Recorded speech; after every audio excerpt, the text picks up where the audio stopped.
ও,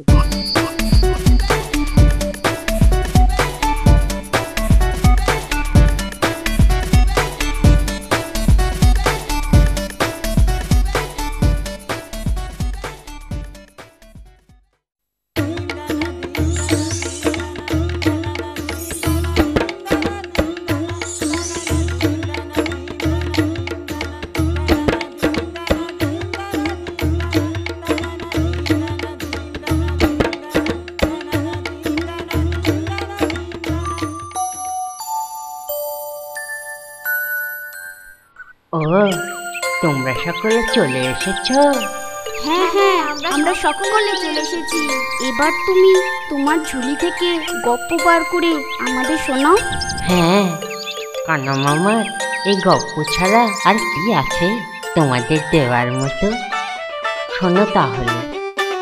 এক রাজা। না না মামা, আর রাজা রাক্ষস নয়। কেন, কি হলো? তুমি জানো তিতলিরা কত পশু পাখিদের গপ্প জানে?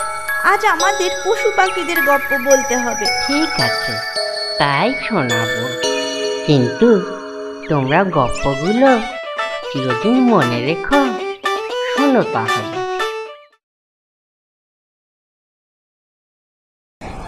ফটিককে নিয়ে তার মামা এসে উপস্থিত হলো নিজের বাড়িতে। মামা ফটিককে যথেষ্ট পরিমাণে ভালোবাসলেও মামি কিন্তু ফটিকের এই আগমনটাকে ঠিক মতো মেনে নিতে পারেন। বলি, তোমার বুদ্ধি শুদ্ধি কি চিরতরে লোপ পেয়ে গেছে নাকি? কেন, কি হলো আবার? বলা নেই কোয়া নেই, একটা পাড় আগে ভূতকে এনে হাজির করলে। উনের বড় ইচ্ছা ছেলেটা যাতে একটা ভালো স্কুলে লেখাপড়া শিখে মানুষের মতো মানুষ হয়। নিজেরই দুটো ছেলে, তাদেরই ঠিক মতো মানুষ করতে পারছো না, তার উপর আবার একটা অনাহত। যা ভালো বোঝো তাই করো। বিশ্বম্বর বাবু তার বউয়ের গঞ্জনাকে উপেক্ষা করে ফটিককে কলকাতার এক ভালো স্কুলে ভর্তি করে দিল। মামা তার ভাগ্নেকে ভালোবাসলেও মামি কিন্তু তাকে দু চোখে দেখতে পারত। তাকে দিয়ে সংসারের যাবতীয় কাজ পর্যন্ত করাতো। ফটিক, এই ফটিক! ডাকছো মামি? হ্যাঁ, ওই কোণে কয়লা জড়ো করা আছে, চট করে কটা ভেঙে দে তো। আচ্ছা।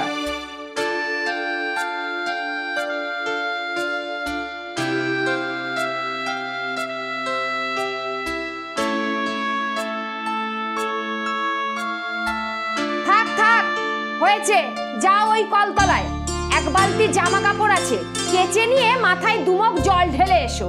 খেয়ে দে পুঁতি হাতে বেরোতে হবে যে। আচ্ছা।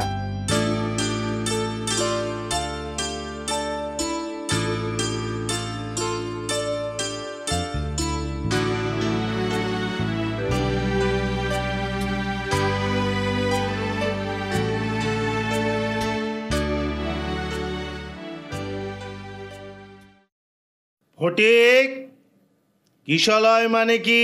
কিশলয়? তোমার দ্বারা আর কিচ্ছু হবে না।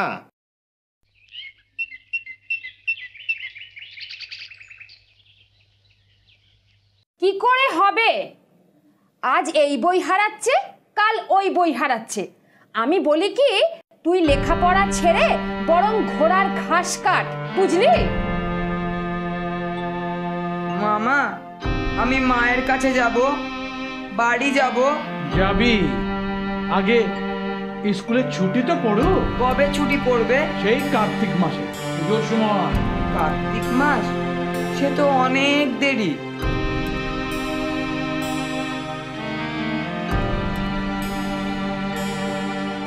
জ্বর বিকারে ফটিকের ইচ্ছা হলো তার মায়ের কাছে যেতে। পরদিন সকালে।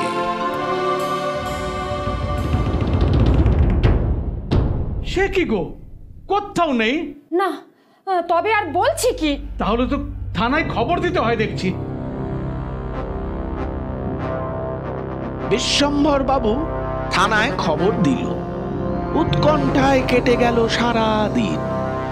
অবশেষে রাত্রে দুই পুলিশ ফটিককে নিয়ে এলো। তখন সে জ্বরে বেহুঁশ। ডাকা হলো ডাক্তার। লক্ষণ সুবিধার বুঝছি না, তবু এই ওষুধগুলো দিয়ে গেলাম, দেখুন কি হয়। বেগতিক দেখে বিশ্বম্ভর বাবু ডেকে পাঠালো তার বোনকে, ফটিকের মাকে।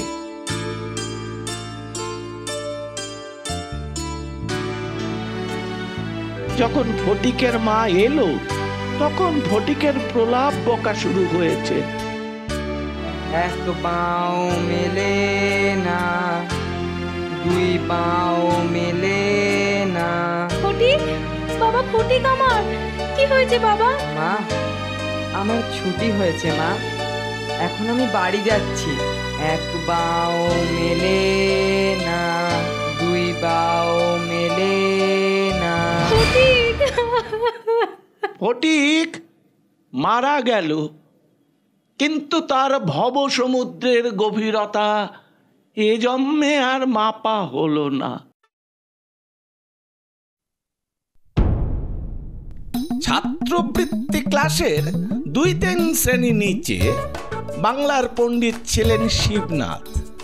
তাহার গোঁফ দাড়ি কামানো, চুল ছাঁটা এবং টিকিটি হর্ষ। তাকে দেখলেই বালকদের অন্তরাত্মা শুকিয়ে যেত।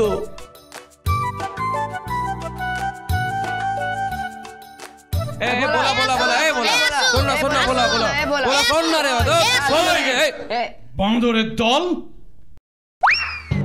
এটা কে ছুঁড়েছে? কে হলো? কথা কানে গেল না? ভালোই ভালোই বলবি, না সব কটাকেই পিতের খেলা দেখাতে হবে? কিরে বল হতভাগা। না মানে মাস্টার মশাই। মানেটা কি?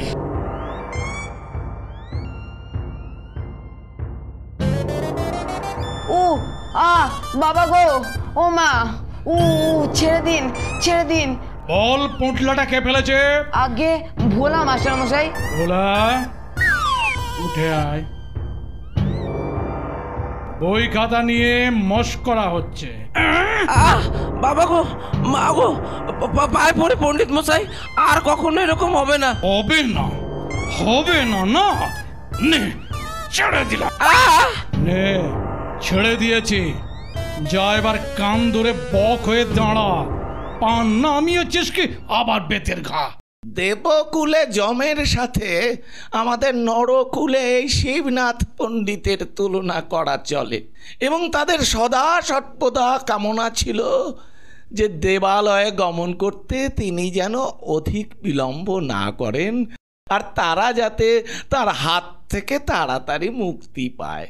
কারণে অকারণে ছাত্রগণকে প্রহারের পাশাপাশি তিনি আর একটি মহান কার্য করতেন, সেটি হলো নাম প্রদান। আশু স্কুলের 3য় শ্রেণীর 2য় বিভাগের সর্বাপেক্ষা কনিষ্ঠ ছেলে। সুশীল সুবোধ ছেলেটি বড় লাজু, লেখাপড়াতেও সে যথেষ্ট ভালো। আমাদের শিবনাথ পণ্ডিত এই ছেলেটির নাম দিলেন গিন্নি। কিন্তু কেন এই নাম হলো সে বেশ কিছুদিন আগের কথা। গ্রহণ উপলক্ষে স্কুলে ছুটি ছিল। এদিকে আকাশ ভেঙে বৃষ্টি নেমেছে। বৃষ্টি আর পড়বার সময় পেল না, তো মনে হচ্ছে সৃষ্টি ধ্বংস করে দেবে। দাদা, আজ তো তোর স্কুলের ছুটি আছে, আমার সাথে খেলবি? কি খেলবি বল? চ তবে পুতুলের বিয়ে দি। হ্যাঁ চ, দারুণ মজা হবে। চ রোয়াকে যাই।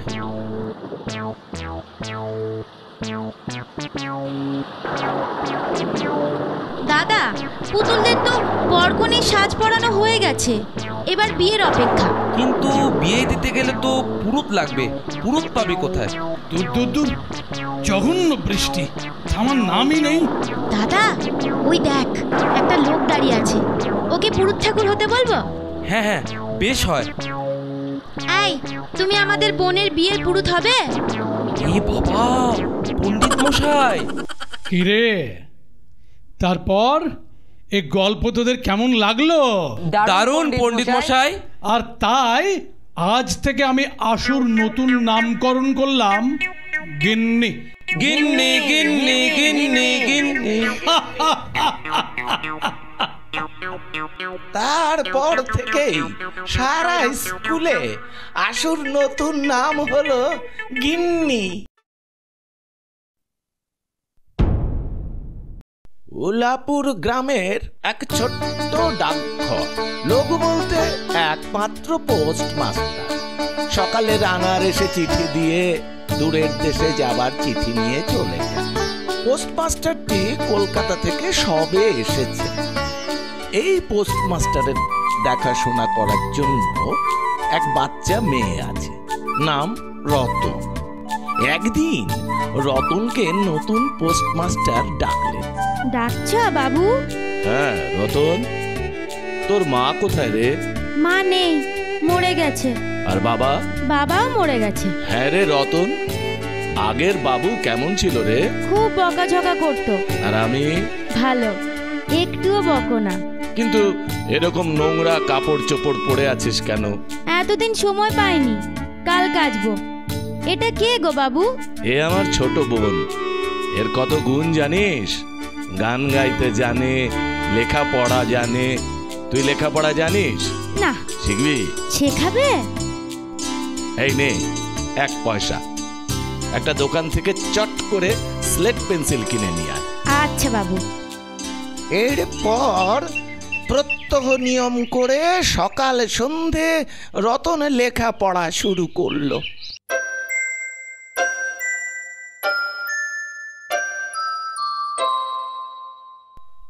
ব্যাস, আগামীকাল থেকে তোকে যুক্তাক্ষর শেখাবো। কিন্তু সেই দিন রাত্রেই ঘটলো এক বিপর্যয়।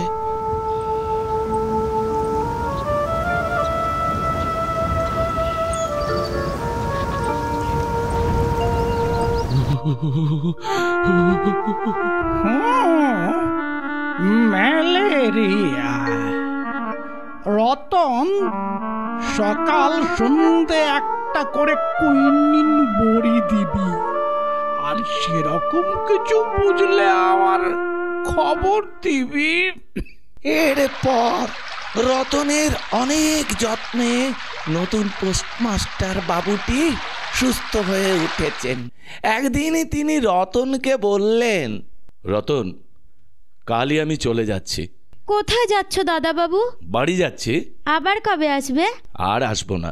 দাদা বাবু, আমাকে তোমাদের বাড়ি নিয়ে যাবে? দূর, সে আবার হয় নাকি? কাল আমার জায়গায় নতুন পোস্টমাস্টার আসবে।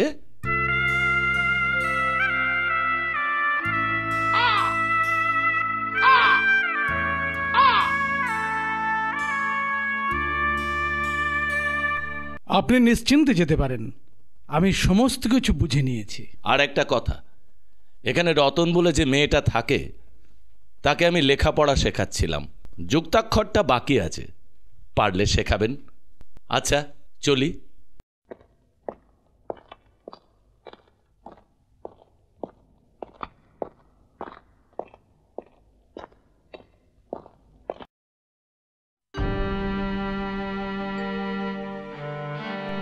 রতন, এই টাকা কটা রাখ। রতন, হ্যাঁ রতন, এই টাকাটা রাখ, এতে তোর দিন কয়েক চলে যাবে। দাদা বাবু, তোমার দুটি পায়ে পড়ি, আমার জন্য তোমাকে আর কিচ্ছু চিন্তা করতে হবে না। আমি চলি গো দাদা বাবু। রতন চলে গেল। পোস্টমাস্টার বাবুটিও তার যাত্রা পথের দিকে কিছুক্ষণ তাকিয়ে থেকে নদীর দিকে এগোতে থাকলো।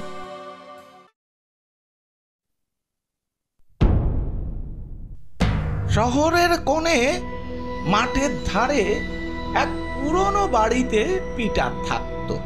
তার এক বোন ছাড়া আর কেউ ছিল না। একদিন তার ইচ্ছা হলো সে রাজাকে ঠকিয়ে পয়সা উপার্জন করবে।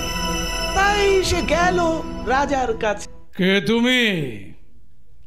কে চাই তোমার এখানে? আমি পিটার, আপনাকে ঠকাতে চাই। বেশ তো, ঠকাও দেখি। কিন্তু মহারাজ, ঠকাবার সরঞ্জাম তো আমার ঘরে, এদিকে ঘরও অনেক দূর, যেতে আসতে অনেক সময় লাগবে। বেশ, তবে আমার ঘোড়াটা নিয়ে যাও। ঠিক আছে মহারাজ।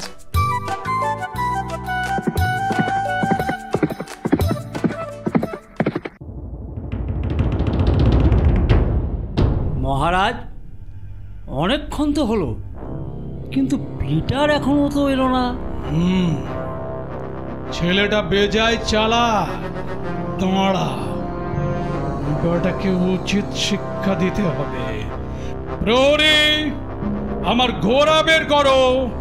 এরপর ঘোড়ায় চড়ে রাজা বেরিয়ে গেল পিটারকে খুঁজতে। খুঁজতে খুঁজতে রাজা এসে উপস্থিত হলো পিটারের ঘরে। বুঝলি বোন, রাজার ঘোড়া বেচে আজ দারুণ রোজগার হয়েছে, তাই একটু মাংস এনেছি। আজ বেশ আয়েশ করে গরম গরম মাংসের ঝোল আর রুটি খাবো। দাদা, সর্বনাশ হয়ে গেছে, রাজামশাই তরবারি উঁচিয়ে এদিকেই আসছেন। এই রে, মাথায় একটা চমৎকার বুদ্ধি এসেছে, শোন তবে।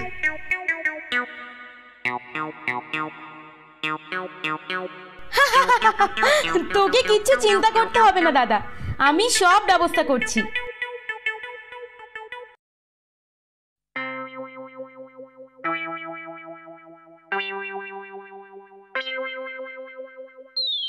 কি রে পাজি, এ আবার কি করছিস?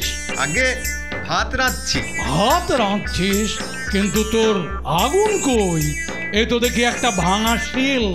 আগে আমরা গরিব মানুষ, কাঠকুটো কি করে কিনবো মহারাজ, তাই এক সন্ন্যাসী ঠাকুর আমাকে এই শিলটা দিয়েছেন আর দুটো মন্ত্র শিখিয়ে দিয়েছেন, তাতেই আমাদের রান্না চলে যায়। শিলটা আমাকে দিয়ে দে, তাহলে আমি তোর ঘোড়া চুরির অপরাধ ক্ষমা করে দেব।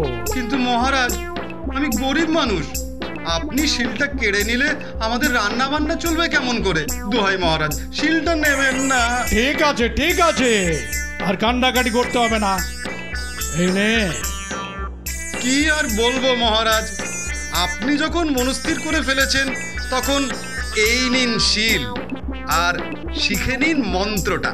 হ্যাঁ, মন্ত্রটা বলো। অং বং কং চং স্বাহা। কাল এই জাদু শিলের সাহায্যে আমি পোলাও তৈরি করে সবাইকে খাওয়াবো। অং বং কং চং স্বাহা। এ কি মহারাজ, দেখতে দেখতে 3 ঘন্টা সময় চলে গেল। পোলাওয়ের চাল ফোটা তো দূরের কথা, জলই তো এখনো গরম হলো না। মহারাজ, পিটার ঠিক আপনাকে আবার ঠকিয়েছে। বারবার আমাকে ঠকানো, এর শাস্তি পিটারকে পেতেই হবে।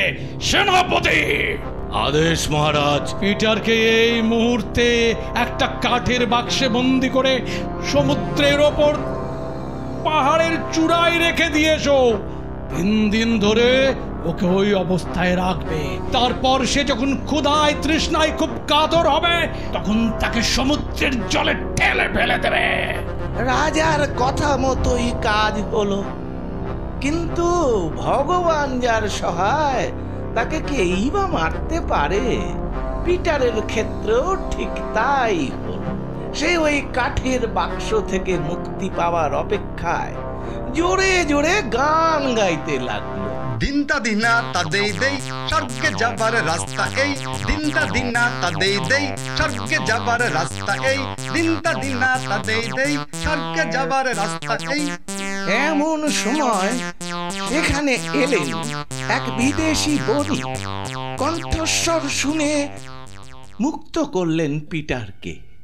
পিটারের মুখে শুনলেন, আমি স্বর্গে যাব বলে এই বাক্সের ভিতর বসে আছি। আজ রাত্রে দেবদূত এসে আমাকে স্বর্গে নিয়ে যাবে। ভাই, আমি এক অশীতিপর বৃদ্ধ, তুলনায় তুমি যুবক, তাই তুমি বরং আমাকে স্বর্গে যেতে দাও।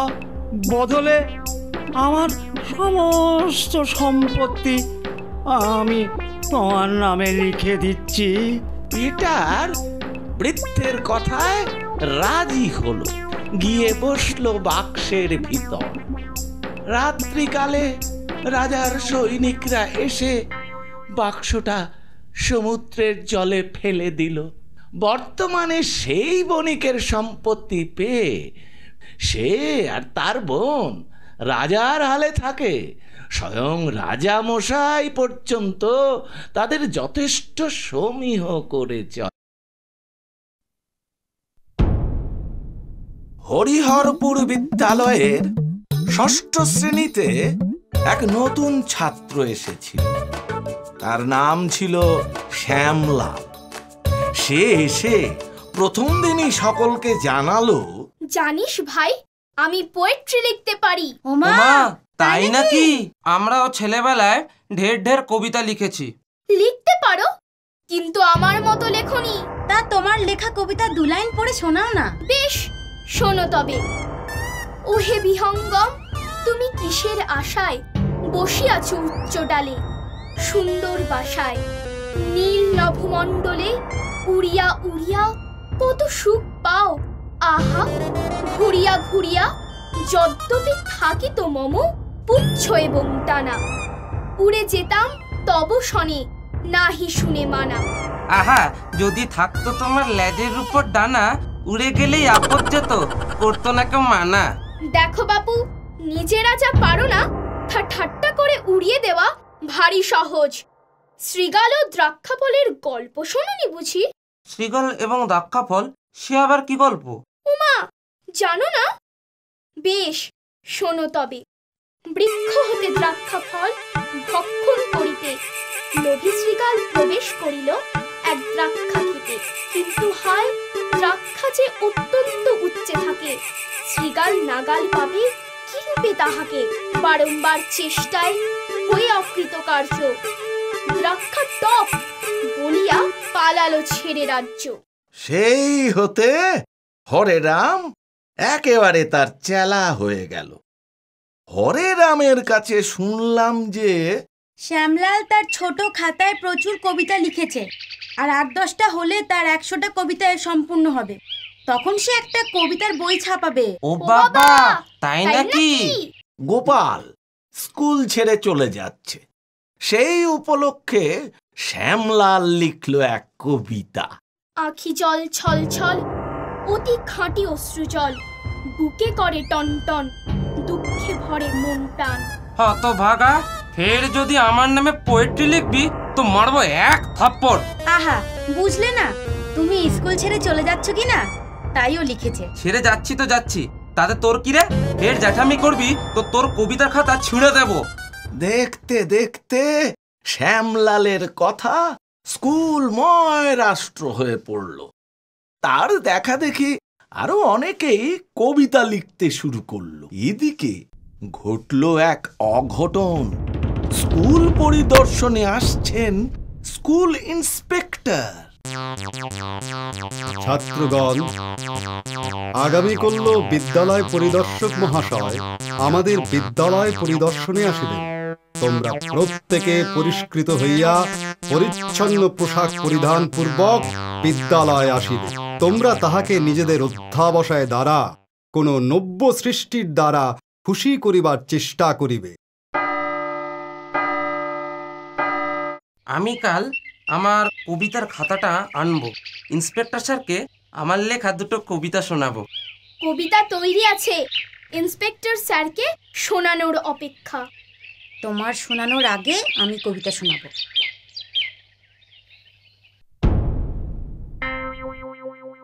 What is your name? আগে Shyamlal. Do you have any extracurricular activities? হ্যাঁ স্যার। মাসি গো মাসি পাচ্ছে হাসি, নিম গাছেতে হচ্ছে শীত, হাতির মাথায় ব্যাঙের বাসা, কাগের বাসায় বগের ডিম। অন্ধকারে 84টা নারকীয় কুণ্ড, তাহাতে ডুবাই ধরে পাতকীয় মুন্ড। হলদে সবুজ ওরাং ওটাং, ইটপাটকেল চিটপটাং, মুশকিল আসান, উড়ে মালি, ধর্মতলা কর্মখালি। আম পাকে বৈশাখে, কুল পাকে ফাগুনে, কাঁচা ইট পাকা হয় পোড়ালে তা আগুনে।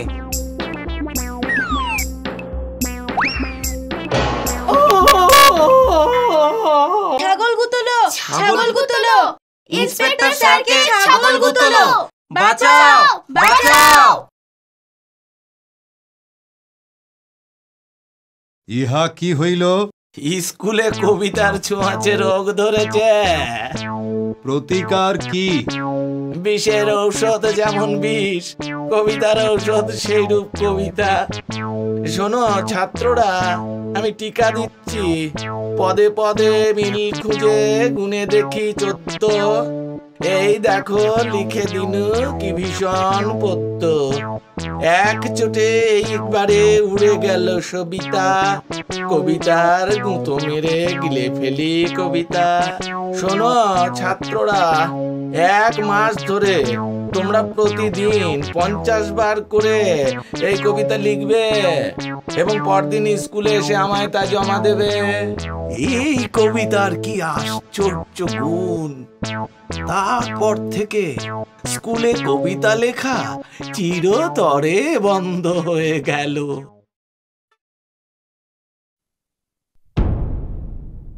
গোপাল তার মামার বাড়িতে মানুষ হয়, লেখাপড়াও শেখে। একদিন ঘটল এক ঘটনা। পরীক্ষার কিছুদিন আগে। গোপাল, খাওয়া দাওয়া শেষ করে আমার সাথে একটু বাগানে যাবি। কেন মামা? বাগানের পশ্চিম দিকের বেড়াটা ভেঙে গেছে, সারাতে হবে। কিন্তু মামা, আমার পরীক্ষার আর মাত্র 18 দিন বাকি। এখন যদি ঠিক মতো না পড়ি তাহলে পরীক্ষায় ভালো ফল হবে না। না, তবে তোকে বিরক্ত করব না। বেশ, খাওয়া দাওয়া শেষ করে তুই পড়তে বস। আমি দেখি নুটুকে যদি পাই তো বেড়াটা বেঁধে নেব।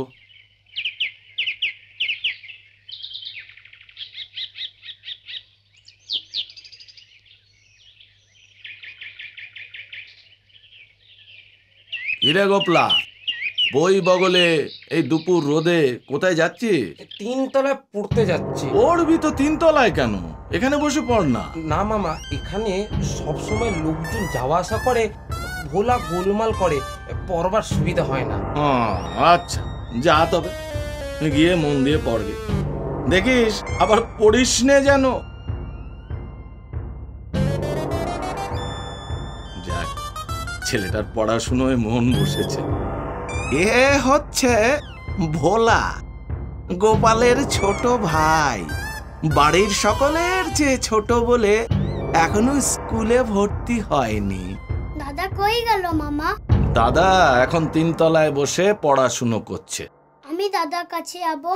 না ভোলা, দাদার সামনে পরীক্ষা। দাদাকে মন দিয়ে পড়তে দাও, বিরক্ত করো না। তাহলে আমি এখন কি করব? তুমি এখন বরং এখানে বসে নিজের মনে খেলো। আচ্ছা মামা, দাদা কেন পড়াশোনা করছে? নতুন নতুন জিনিস শিখবে বলে। পড়াশোনা কেমন করে করে? বই মুখস্থ করে। মামা, আমি পড়াশোনা করব। ঠিক আছে ঠিক আছে, তুমি আরেকটু বড় হও, তখন আমি তোমায় রঙিন ছবির বই কিনে দেবো। তখন তুমি না হয় পড়াশুনো করবে। না মামা, সেরকম পড়াশোনা নয়। দাদা যেরকম পড়াশোনা করে সেরকম পড়াশোনা করব।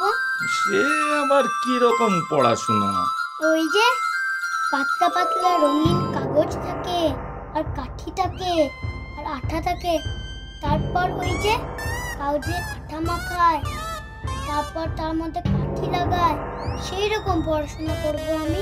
পাতলা পাতলা রঙিন কাগজ, আঠা, কাঠি, এসবের মানে কি? এ বাবা, পারলে না মামা? ঘুড়ি গো ঘুড়ি। দাদা কি সুন্দর ঘুড়ি তৈরি করে। গোপাল লেখাপড়া বাদ দিয়ে ঘুড়ি তৈরি করে? না, ব্যাপারটা দেখতে হচ্ছে তো।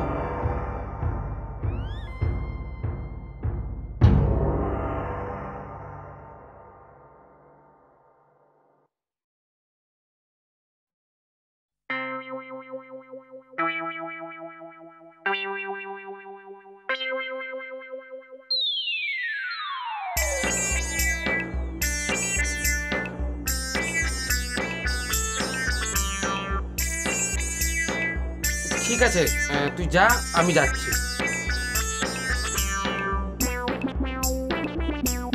ডাকছো মামা? আরে, তোর পরীক্ষার আর কতদিন বাকি? বললাম না 18 দিন। তা বেশ ভালো করে পড়াশোনা করছিস তো? নাকি কেবল ফাঁকি মারছিস? না না, এই তো এতক্ষণ পড়ছিলাম। কি বই পড়ছিলিস? সংস্কৃত। তোর সংস্কৃত পড়তে বই লাগে না? না অনেকগুলো পাতলা কাগজ, আঠা আর কাঠি দিয়ে কারিকুরির দরকার হয়?